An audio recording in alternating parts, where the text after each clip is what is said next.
अगर मैं आपसे पूछूं कि अनुच्छेद 76 से 81 तक क्या आता है, तो क्या आप सिर्फ 5 सेकंड में बता सकते हैं? शायद थोड़ा मुश्किल लगे, राइट? लेकिन नमस्कार दोस्तों, आज के इस जबरदस्त सेशन में मैं आपको एक ऐसी ट्रिक सिखाऊंगी, महान कार्य करती है सरला, जिससे आप ये पूरे आर्टिकल्स लाइफ टाइम के लिए याद कर लेंगे। तो चलिए बिना किसी देरी के शुरू करते हैं। सच बताइए, क्या आर्टिकल 76 से लेकर 81 को एग्जैक्टली 5 सेकंड में याद करना पॉसिबल है? सुनने में तो एकदम इम्पॉसिबल सा लगता है ना? पर यकीन मानिए, आज के इस एक्सप्लेने के बाद ये आपके लिए एकदम बच्चों का खेल होने वाला है। फटाफट देख लेते हैं कि आज हम क्या क्या कवर करने वाले हैं। सबसे पहले आएगी हमारी मास्टर सरला मेमोरी ट्रिक, फिर हम समझेंगे एग्जीक्यूटिव स्टोरी फ्लो, उसके बाद बचेंगे द ट्रैप रूम से, और फिर हमारी संसद को डिकोड करते हुए राज्यसभा और लोकसभा का कंपैरिजन करेंगे, और एंड में वही हमारा प्रॉमिस, 5 सेकंड का फाइनल रिवीजन। तो चलिए सबसे पहले बात करते हैं हमारी उस जादुई चाबी की, यानी द सरला मेमोरी ट्रिक। बस इस एक लाइन को अपने दिमाग में छाप लीजिए, महान कार्य करती है सरला। अब देखिए जादू, हर एक शब्द एक आर्टिकल से कैसे जुड़ता है।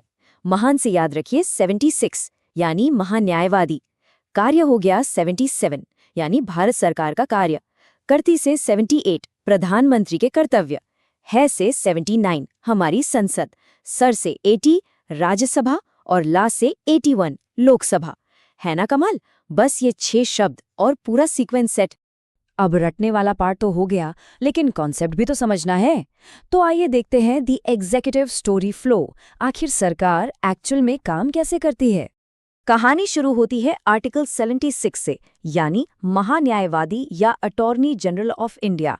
आसान भाषा में समझे तो ये भारत सरकार के सबसे बड़े कानूनी सलाहकार होते हैं, जिन्हें सीधे राष्ट्रपति अपॉइंट करते हैं। लेकिन यहाँ एक कैच है, और बहुत इंटरेस्टिंग कैच है। इन्हें संसद में जाकर बोलने का तो पूरा हक है, लेकिन ये वहां वोट नहीं दे सकते। एग्जामिनर्स का ये फेवरेट क्वेश्चन है, इसलिए इसे बिल्कुल मत भूलिएगा। अब इस पूरे फ्लो को कनेक्ट करते हैं। देखिए, 76 में अटॉर्नी जनरल ने सरकार को legal advice they the.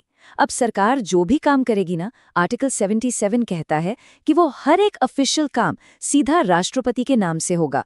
Rules of business भी वही बनाएंगे। पर क्या राष्ट्रपति खुद सब देखने जाएंगे? बिल्कुल नहीं। यही एंट्री होती है आर्टिकल 78 की। हमारे प्रधानमंत्री एक वाइटल लिंक यानी एक ब्रिज का काम करते हैं। मंत्रिमंडल के जो भी फैसले होंगे, पीएम की ये ड्यूटी है कि वो सारी इन्फॉर्मेशन राष्ट्रपति तक पहुंचाएं। अब हम आ गए हैं इस सेशन के सबसे क्रिटिकल पार्ट में, द ट्रैप रूम, वो जगह जहां एग्जामिनर जानबूझकर आपको फंसाने की कोशिश करते हैं। और वो सबसे बड़ा ट्रैप है सीएजी और एजी के बीच का कंफ्यूजन। बहुत सारे स्टूडेंट्स यही गलती कर बैठते हैं। तो एकदम क्रिस्टल क्लियर कर लीजिए, सीएजे यानी कंट्रोलर एंड ऑडिटर जनरल का काम है अकाउंट्स और फाइनेंस का ऑडिट करना, यानी पैसे का हिसाब किताब। दूसरी तरफ एजी यानी अटॉर्नी जनरल, जिनका काम है सिर्फ और सिर्फ कानूनी मामले और लीगल एडवाइस। सिंपल फंडा है, सीएजी मतलब पैसा और एजी मतलब कानून। अब इसमें गलती नहीं होनी चाहिए। चलिए अब आगे बढ़ते हैं और समझते हैं उस जगह को जहां ये सारे कानून बनते हैं, हमारी संसद। आर्टिकल 79।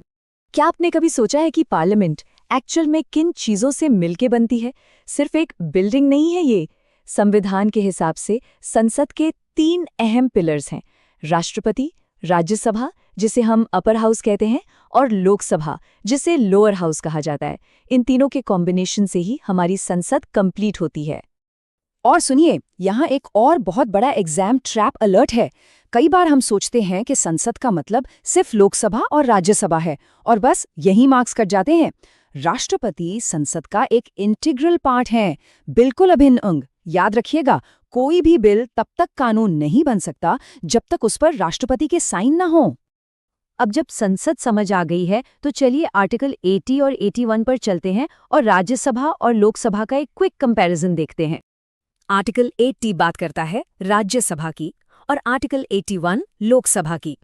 राज्यसभा हमारा अपर हाउस है, एक परमानेंट हाउस जो कभी डिसॉल्व यानी भंग नहीं होता।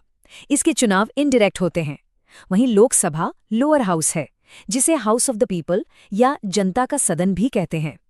इसके मेंबर्स को हम और आप यानी देश के नागरिक डायरेक्ट वोट देकर चुनते हैं। और हाँ, लोकसभा का टर्म आमतौर पर 5 साल का होता है। अब जरा नंबर्स पर नजर डालते हैं। राज्यसभा में मैक्सिमम 250 सदस्य हो सकते हैं और इसमें ना एक बहुत ही शानदार फैक्ट है। इन 250 में से 12 मेंबर्स को सीधे राष्ट्रपति नॉमिनेट करते हैं। ये वो लोग होते हैं जो आर्ट, लिटरेचर, साइंस या सोशल सर्विस में एकदम टॉप क्लास काम कर चुके होते हैं। वहीं लोकसभा की बात करें तो यहाँ मैक्सिमम कैपेसिटी 552 मेंबर्स की हो सकती है।